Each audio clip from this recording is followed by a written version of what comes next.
3월 28일 금요일 금요 기도회에 참여하신 여러분을 축복합니다. 오늘 본문의 말씀은 로마서 3장 29절로 31절 말씀입니다. 믿음으로 율법을 굳게 라는 제목으로 하나님의 말씀을 선포하고자 합니다. 오늘 본문의 말씀으로 로마서 3장 29절로 31절 말씀 제가 받들어 봉독하겠습니다. 로마서 3장 29절로 31절 말씀입니다. 하나님은 다만 유대인의 하나님이시냐 또한 이방인의 하나님은 아니시냐 진실로 이방인의 하나님도 되시느니라. 할례자도 믿음으로 말미암아 또한 무할례자도 믿음으로 말미암아 의롭다 하실 하나님은 한 분이시니라. 그런즉 우리가 믿음으로 말미암아 율법을 파기하느냐 그럴 수 없느니라. 도리어 율법을 굳게 세우느니라. 아멘.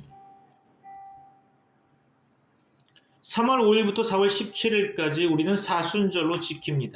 사순절은 초대교회 성도들이 그리스도께서 인간의 죄를 대속하기 위해 찢기신 살과 흘리신 피를 기념하는 성찬식을 준비하며 주님이 겪은 순환에 동참한다는 의미를 가지고 금식을 행하던 것으로부터 유래되었다고 합니다. 유대인들은 유월절을 준비하기 위해 유월절 전에 금식을 행하였는데요. 초대교회 성도들도 신앙의 성장과 회개를 통한 영적 준비라는 차원에서 구약의 유월절 만찬을 새롭게 해석해서 주님께서 제공하신 성찬식에 앞서 금식을 행했던 거죠. 또한 사순절이 끝나는 부활절에는 새로 영접되는 성도의 성례식이 있게 되는데요. 세례 예비자들은 이때 세례와 입교를 받기 위해 2주간의 준비 기간을 두고 금식과 기도로 신령한 훈련에 참여하기도 했습니다.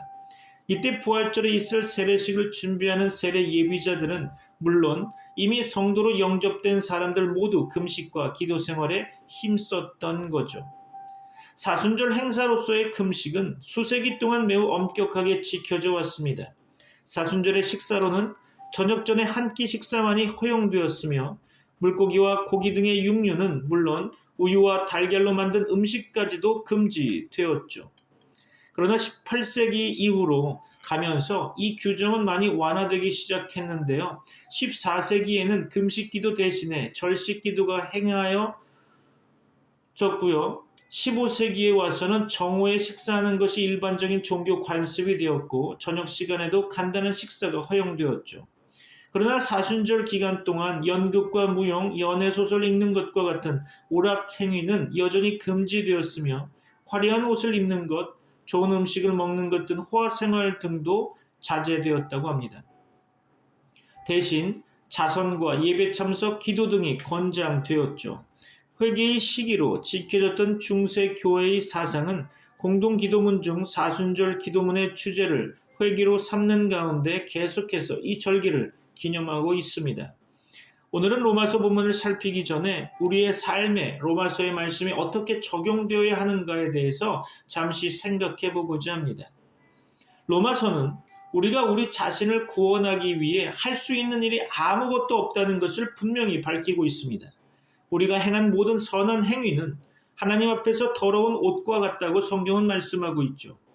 우리는 허물과 죄 가운데서 죽은 자들이기 때문에 오직 하나님의 은혜와 자비만이 우리를 구원할 수 있는 것입니다. 하나님은 그분의 아들 예수 그리스도를 이 땅에 보내셔서 우리 대신 십자가에서 죽게 하심으로 그분의 은혜와 자비를 나타내셨습니다. 우리가 삶을 그리스도께 의탁할 때 우리는 더 이상 죄의 다스림을 받지 않고 성령의 다스림을 받게 되는 것입니다.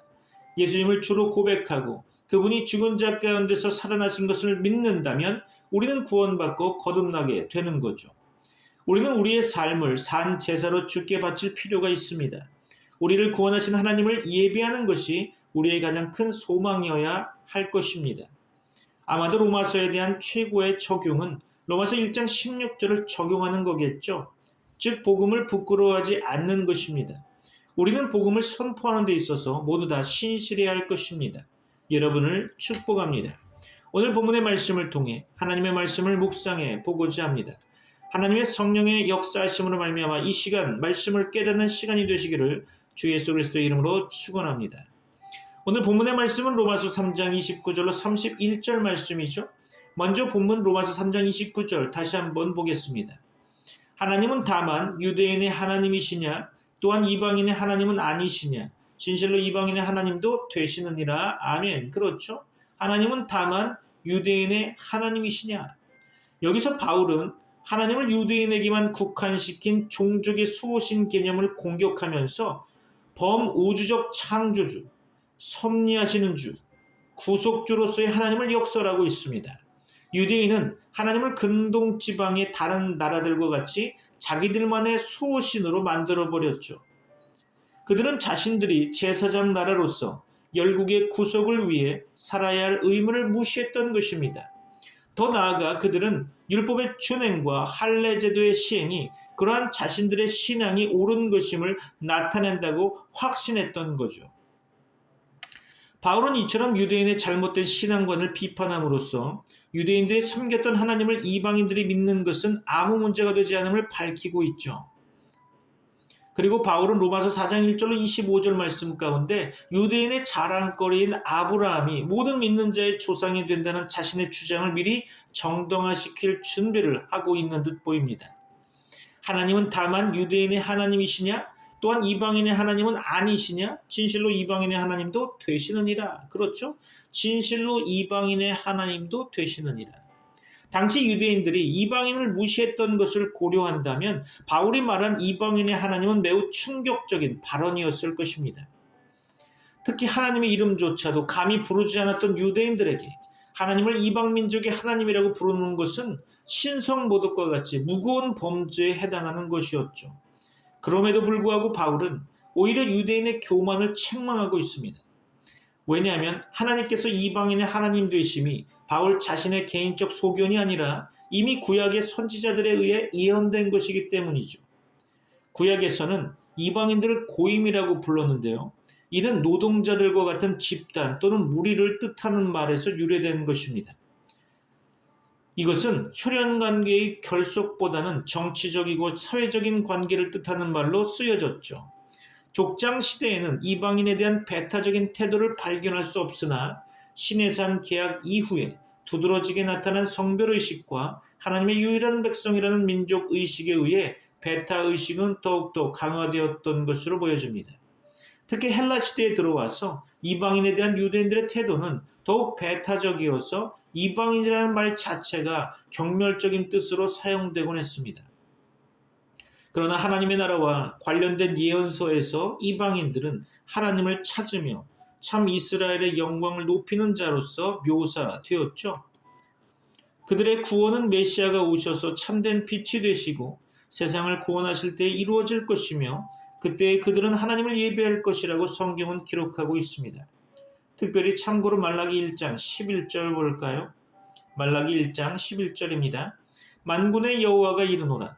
해 뜨는 곳에서부터 해 지는 곳까지의 이방 민족 중에서 내 이름이 크게 될 것이라. 각처에서 내 이름을 위하여 분향하며 깨끗한 제물을 드리리니 이는 내 이름이 이방 민족 중에서 크게 될 것임이니라. 아멘. 예수님께서도 그분의 사역 가운데 이방인의 메시아 되심을 증거하셨죠. 참고로 누가복음 17장 18절입니다. 이 이방인 외에는 하나님께 영광을 돌리러 돌아온 자가 없느냐 하시고, 그렇죠. 또한 예수님은 제자들을 이방 가운데 파송하시면서 온 세상에 하나님의 구원을 선포하도록 하셨습니다. 그리스도의 속죄를 통하여 아브라함에게 주신 축복에 동참한 이방인은 참된 이스라엘이 되었으며 또한 영적 아브라함의 자녀가 되어 하나님을 예비하는 백성이 된 것입니다. 본문 이어서 로마서 3장 30절 봅니다. 할례자도 믿음으로 말미암아 또한 무할례자도 믿음으로 말미암아 의롭다 하신 하나님은 한 분이시니라. 그렇죠. 아멘이시죠? 로마서 3장 29절 말씀 가운데 유대인과 이방인이 대조된 것처럼 본문 로마서 3장 30절 말씀은 할례자와 무할례자가 같은 방식, 같은 의미로 언급되고 있습니다. 믿음으로 말미암아 의롭다 하실 하나님은 한 분이시니라. 그렇죠. 이신칭의, 이것은 믿음으로 말미암아 의로 칭함을 받는다라는 의미를 가지고 있는데요. 이신칭의를 얻는 길은 유대인이나 이방인이나 한 가지 길밖에 없는 것이죠. 그 길은 유일한 길입니다. 유대인이 율법과 할례를 통해서 의롭게 되지 못함을 바울이 그동안 강조해 왔듯이 이방인도 하나님을 통하지 않고는 의롭게 될 수 없는 거죠. 여기서 하나님은 한 분이시다라는 표현은 하나님의 유일성을 의미할 수도 있지만 그러나 좀 더 적절하게 의미를 부여한다면 유대인이나 이방인에게 이신칭의를 베푸시는 하나님은 동일하시다라는 의미로 해석될 수 있을 것입니다. 앞절 29절의 내용에서도 역시 유대인이나 이방인의 하나님은 동일하시다는 사실을 바울이 주장했던 점을 참고해 본다면 그 의미가 더욱 분명해지겠죠. 본문 마지막 구절 로마서 3장 31절입니다. 그런즉 우리가 믿음으로 말미암아 율법을 파기하느냐 그럴 수 없느니라. 도리어 율법을 굳게 세우느니라. 아멘. 그렇죠. 그런즉 우리가 믿음으로 말미암아 율법을 파기하느냐. 바울은 지금까지 율법의 행위로는 하나님 앞에서 의롭다함을 얻을 사람이 없다라고 주장했으며 또한 율법 외에 하나님의 의가 나타났다고 주장하면서 믿음의 법을 율법과 배치되는 원리로 설명해 왔습니다. 따라서 하나님께서 유대인에게 직접 주신 그 율법이 아무 쓸모없다는 의문이 제기될 수 있겠죠. 구약에서 말씀하고 있는 하나님과 현재 바울이 주장하는 하나님 간의 불일치를 생각할 수도 있을 것입니다. 이와 같은 불일치의 반론을 잠재우기 위해 바울은 신약과 율법이 서로 배치되지 않음을 피력하고 있죠. 실제로 초대교회 시대에 마르시온과 영지주의자들은 구약 성경이 하나님을 저급한 신으로 취급하면서 구약 성경 자체를 무시했었죠. 여하간 그런즉 우리가 믿음으로 말미암아 율법을 파기하느냐 그럴 수 없느니라. 도리어 율법을 굳게 세우느니라. 아멘. 그렇죠. 도리어 율법을 굳게 세우느니라. 이 말은 도리어 율법을 굳게 지킨다는 의미를 갖고 있죠. 어떻게 해서 율법을 굳게 지킬 수 있을까요? 이에 대한 대답은 이신칭의에서 그 해답을 찾을 수 있을 것입니다. 유대인들은 율법을 받았으나 율법을 굳게 지킬 수 없었죠. 다시 말해서 유대인들은 율법의 원리에 따라 살지 못함으로써 하나님으로부터 의롭다 하심을 얻지 못했던 것입니다. 그러나 율법과 선지자들에 의해 증거된 하나님의 의를 믿는 사람은 그 의를 받게 되어 의롭다 하심을 얻게 된 거죠. 이러한 사람이야말로 구약 성경에 증거된 율법의 원리대로 사는 것입니다. 그러므로 믿음의 원리에 따라 사는 것은 율법의 증거를 더욱 확실하게 보증하며 율법이 지향하는 목적을 남김없이 성취하는 것이죠. 말씀을 마무리하겠습니다. 오늘 이 시간 결단의 시간이 되기를 바랍니다. 오늘 본문의 말씀을 다시 한번 보고자 하는데요. 다른 성경으로 보려고 합니다. 여러분의 이해를 돕기 위해서 세번역 성경으로 받들어 봉독하겠습니다. 로마서 3장 29절로 31절입니다.